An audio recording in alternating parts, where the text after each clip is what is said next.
আসলে রাত্রের বেলা যাচ্ছি বাড়িতে, একটা জায়গায় কাজে গেছিলাম। প্রতিমধ্যেই আমাদের সামনে একজন পথযাত্রী সাইকেলে করে যাচ্ছে, আপনারা দেখেন।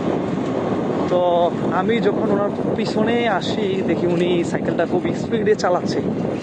তো তখন আমি আসলে অনুভব করতে পারলাম যে আমার লাইটের আলোয় ওনার হয়তো উপকার হচ্ছে, বা উনি দেখতেছি সাইকেলটা খুব স্পিডে চালাচ্ছে, কারণ ওনার সাইকেলে লাইট নেই, বা উনি কিন্তু আমাদেরকে বলেও নেই যে ভাই আপনারা আমার পিছনে আসেন। মানে আমি বুঝতে পারলাম এটা হয়তো একটা সৃষ্টিকর্তার, কি বলবো, লীলা খেলা বলে না আমাদের আঞ্চলিক ভাষায়, সৃষ্টিকর্তা অত চাইছেন, চেয়েছেন যে এমনটা হোক।